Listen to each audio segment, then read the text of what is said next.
terasa lebih segar kan? Berarti kalian sudah siap belajar bersama. Selamat belajar teman-teman kelas 6.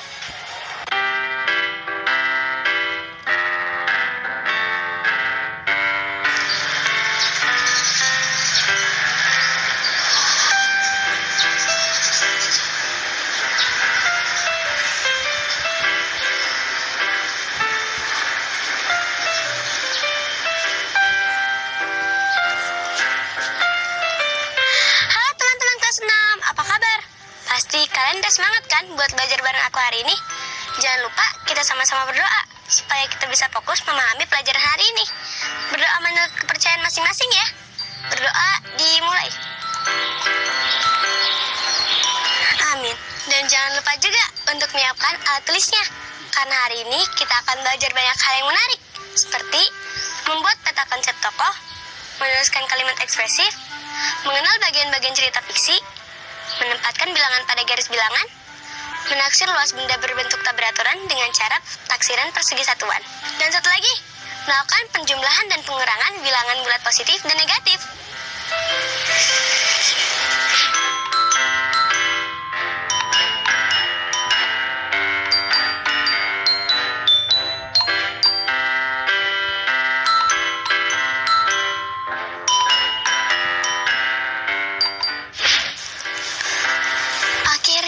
Sampai juga.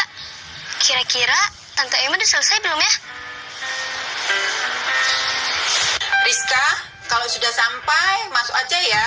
Atau tunggu di lobi. Nanti Tante kenalin sama Mbak Dewi.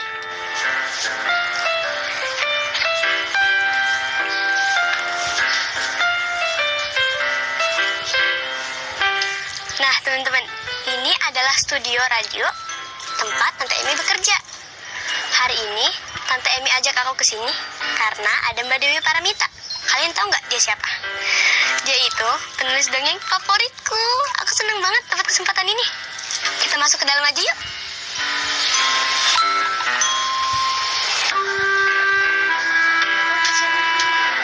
Kira-kira Tante Emi udah selesai belum ya? Itu Mbak Dewi Paramita. Akhirnya aku bisa ketemu langsung.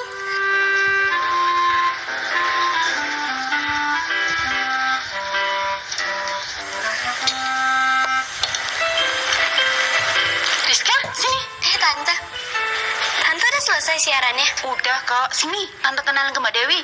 Beneran boleh? Boleh, ayo sini. Kasih Tante.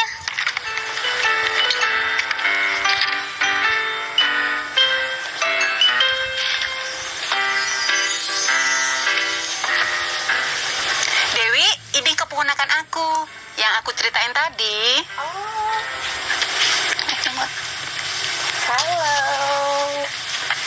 Rizka ya? Aku Dewi. Halo Mbak Dewi. Aku suka banget sama Mbak Dewi. Aku selalu baca dongeng yang Mbak Dewi tulis. Nanti kalau aku udah besar, aku mau jadi penulis kayak Mbak Dewi. Tante, makasih ya udah beliin Rizka ketemu sama Mbak Dewi. Sama-sama. Rizka mau ngobrol apa nih sama Mbak Dewi? Mau ketemu orangnya langsung nih. Duh, apa ya Tante? Duh, Rizka malu. Rizka, jangan malu. Ini kan momen bahagia buat Rizka nih. Nah, Rizka bisa langsung tanya nih, apa aja yang mau Rizka tahu dari Mbak Dewi. Oh ya, Mbak Dewi mau kasih tahu. Kalau Mbak Dewi sudah menerbitkan satu cerita loh. Hah? Cerita apa Mbak Dewi? Judulnya itu Misteri Bayangan Hitam. Buat Rizka, Mbak Dewi kasih tahu deh sedikit ceritanya. Jadi, dia itu menceritakan tentang Rio yang diajak kakaknya naik gunung. Suatu hari, Rio melompat gembira. Momen ini sudah lama dinantinya. Akhirnya, kakaknya mengajak dia juga naik gunung. Selama ini, Rio hanya melihat foto-foto kakaknya saja. Sepertinya surut dan keren sekali ya naik gunung.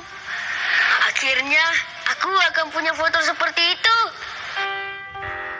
Iya, kita akan mendaki Gunung Papandayan. Di sana ada kawah, padang bunga edelweiss, dan hutan mati. Wah, keren banget. Aku akan siap-siap. Tidak usah bawa kompas, Rio. Nanti Kak Andi akan menjadi penunjuk jalannya. Dia hafal betul rute pendakian di sana. Rio hanya mengangguk, tapi ketika kakaknya pergi, dia tetap memasukkan kompas sambil bergidik sendiri. Katanya banyak berita orang hilang di gunung itu. Pasti mereka karena kehilangan arah. Hari pendakian pun tiba. Rio dan kakaknya sampai di titik kumpul dan bertemu teman-teman kakak Rio. Mereka mulai mendaki anak tangga berbatu yang curam. Di sisi kirinya tampak kawah gunung Papandayan. Wah, indah banget. Bau apa ini? Menyengat sekali. Ini namanya bau belerang. Bau yang keluar dari kawah. Mereka lanjut mendaki dan akhirnya sampailah di jalan yang landai dan berbatu. Rio terkejut melihat banyak sampah bekas makanan berserakan. Capek juga ya. Loh, Kak, sampah siapa ini? Banyak banget. Itulah para pendaki gunung yang tidak bertanggung jawab. Kita jangan menjadi pendaki gunung yang seperti itu ya. Oke, siap, Kak. Rio mengikuti arahan Kak Andi. Jalan di situ terlihat berbeda. Tanamannya tumbuh lebat. Dalam hatinya, Rio merasa itu bukan rute pendakian yang biasa. Dia iseng mengeluarkan kompas yang dia bawa, mencari tahu di mana posisinya sekarang. Ketika membaca kompas, tiba-tiba ada bayangan hitam berkelebat di balik semak. Jantung Rio berdegup kencang.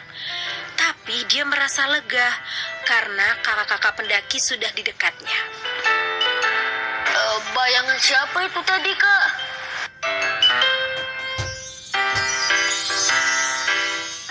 Bayangan apa itu? Rizka penasaran banget. Sebelum lanjutin ceritanya, kita makan siang dulu yuk. Jangan telat makan, nanti sakit. Betul tuh Rizka, kita makan siang dulu yuk. Tadi aku sengaja ngasih tahu kamu teasernya sedikit biar kamu makin penasaran. Yuk, kita makan dulu yuk. Ya.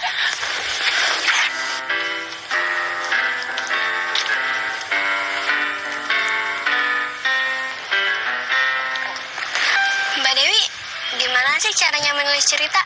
Aku juga mau jadi penulis kayak Mbak Dewi. Suatu cerita fiksi itu merupakan penyajian urutan peristiwa yang saling berkaitan. Nah, dia itu ada 3 bagian. Ada bagian awal, tengah, dan juga akhir. Seperti cerita tadi, misteri bayangan hitam. Mereka itu memiliki wataknya seperti apa, kemudian tokohnya seperti apa, latarnya seperti apa. Kalau tadi kita diperkenalkan oleh Rio sebagai tokoh utamanya, dan juga kakaknya Rio. Ayo tebak siapa lagi setelah itu? Andi ya, Mbak? Yap, betul. Andi. Awal cerita berisi perkenalan tokoh, latar, serta apa yang diinginkan oleh tokoh. Contohnya pada awal cerita Misteri Bayangan Hitam, pembaca diperkenalkan dengan tokoh utama, yaitu Rio, dan tokoh pendukung, yaitu kakak. Hayo, satu lagi siapa? Kak Andi ya, Mbak? Benar, di awal cerita pembaca juga disuguhi paparan tentang perasaan Rio, yaitu semangatnya untuk dapat menaklukkan Gunung Papandayan.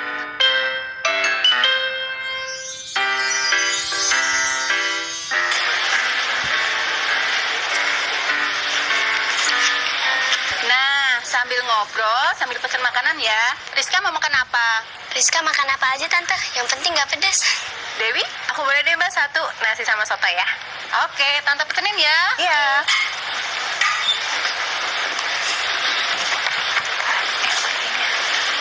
Mbak Dewi, jadi apa bayangan hitam tadi? Wah, makin penasaran nih. Aku kasih tahu sedikit lagi deh karena kamu masih penasaran. Terlihat kabut mulai turun, langit kelabu. Rio melangkah sambil terus memikirkan bayangan hitam tadi. Ini jalan pintas ke hutan mati.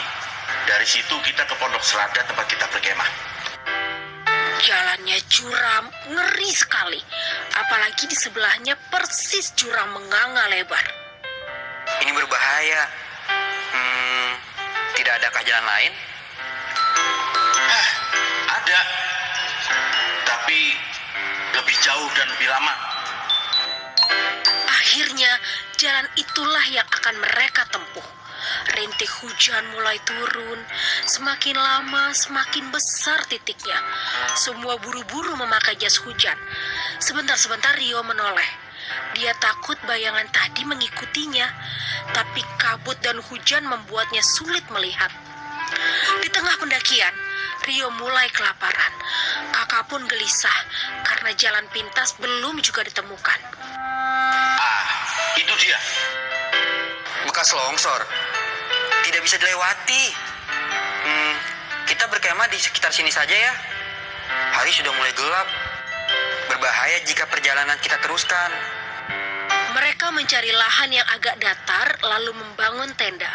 Ketika hujan berhenti, mereka mulai menjerang air dan memasak mie instan. Rio menggigil kedinginan. Maklum, ini pertama kalinya ia bermalam di gunung. Suasana malam di sana begitu mencekam. Suara-suara binatang malam mulai bermunculan, menambah seram suasana. Rio meringkuk dalam kantong tidurnya. Matanya sulit terpejam. Bayangan hitam tadi seolah menunggunya di luar tenda. Tapi belum tentu bayangan hitam itu ada kan, Mbak? Nah, Rizka bisa tahu kalau membaca ceritanya sampai habis. Makanya dikasih teaser biar makin penasaran. Pokoknya nanti aku akan baca sampai selesai. Aku penasaran banget. Berarti tadi udah termasuk bagian tengah ya, Mbak? Betul sekali Rizka, bagian tengah itu merupakan berbagai peristiwa yang dialami tokoh untuk mencapai tujuannya. Contohnya pada bagian pertama pendakiannya, Rio melewati tantangan bau belerang yang menyengat, menuruni jalan curam yang berbatu, dan mengalami ketakutan akan bayangan hitam yang mengikutinya. Pada bagian kedua, tantangan bertambah hingga mereka kehilangan arah dan tidak berhasil sampai pada titik perkemahan. Lalu, akhir cerita itu isinya apa, Mbak? Akhir cerita berisi resolusi atau penyelesaian masalah bagi tokoh. Ada dua kemungkinan, yaitu tokoh berhasil atau gagal dalam mencapai tujuannya. Namun ada pelajaran berarti yang ia dapatkan dari pengalamannya.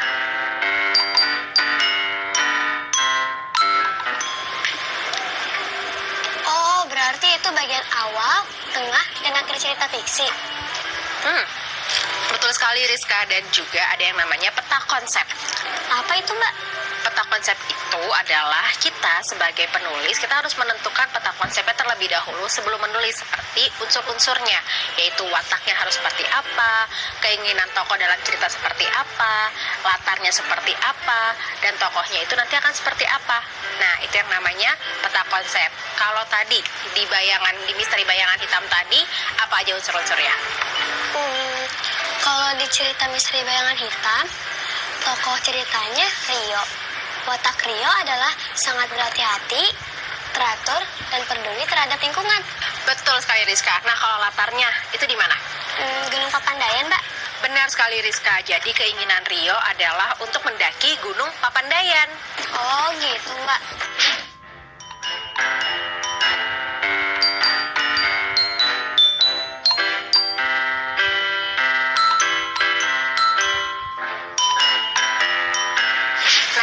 Kalau misalnya Rizka mau jadi penulis yang hebat, Rizka harus rajin berlatih, karena kalau berlatih itu ntar terbiasa. Oke? Tapi aku pulang duluan ya, soalnya aku ada kegiatan lain nih. Tapi tenang aja, nanti aku akan share link cerpennya. Dibaca ya, biar gak penasaran lagi. Mbak, aku pamit ya. Makasih ya Dewi. Iya. Sampai ketemu ya Mbak. Oke. Dadah.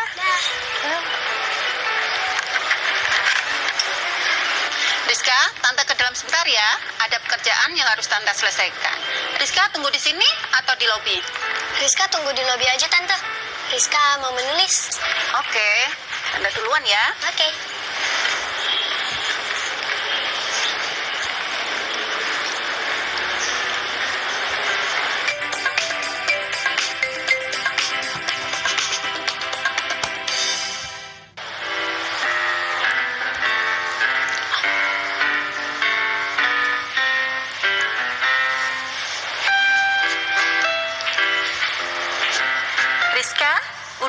nulisnya? Udah nih Tante.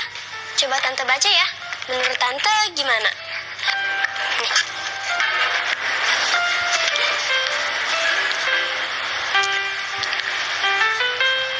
Bagus, Rizka.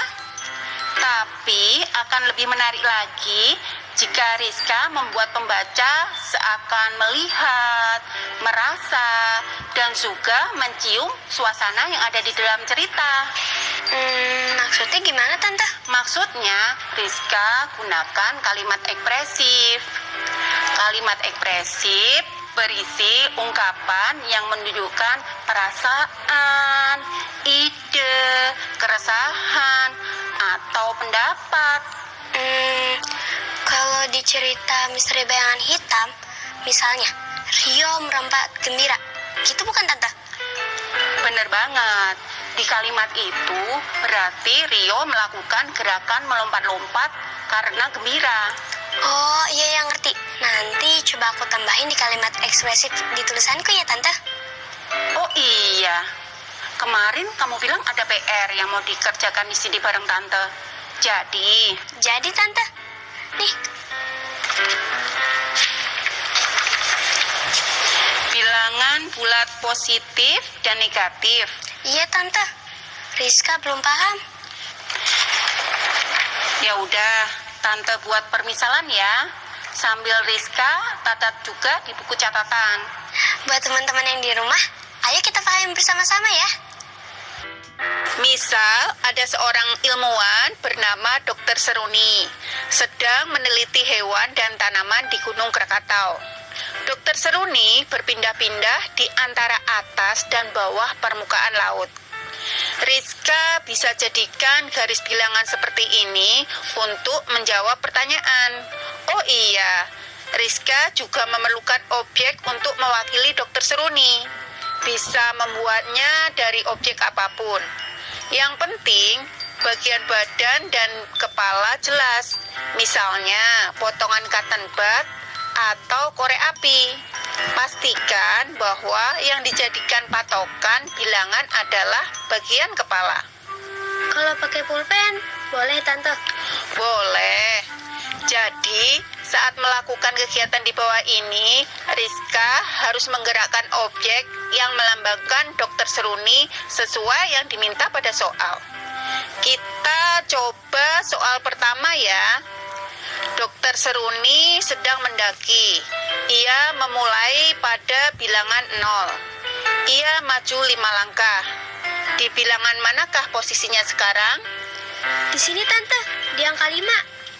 Benar, Rizka. Nah, sekarang ia mundur 3 langkah. Berarti ada di mana posisinya sekarang? Di angka 2 Tante. Betul. Berarti melangkah maju melambangkan penjumlahan. Melangkah mundur melambangkan pengurangan, ya Tante? Benar banget. Diingat ya, Rizka. Penjumlahan berarti melangkah maju. Pengurangan berarti melangkah mundur. Banyak langkah saat menaiki gunung berarti dilambangkan dengan bilangan positif. Kemudian banyak langkah saat menuruni gunung dilambangkan dengan bilangan negatif. Oke Tante, makasih ya udah mau ngajarin Rizka. Sama-sama Rizka. Ya udah, makin sore nih. Yuk kita pulang. Yuk.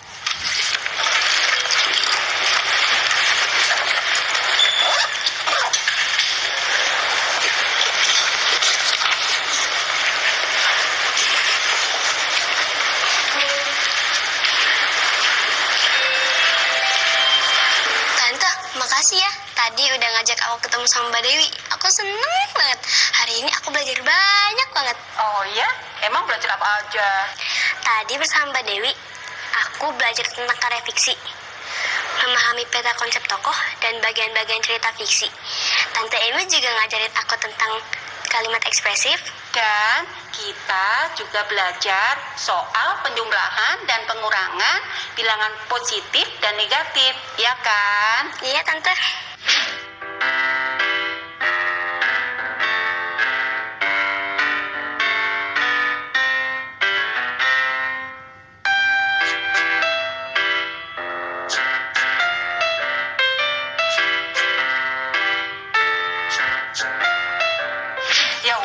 besok kita belajar lagi yang banyak ya. Sambil Rizka temenin tante kerja. Oke. Tos dulu dong.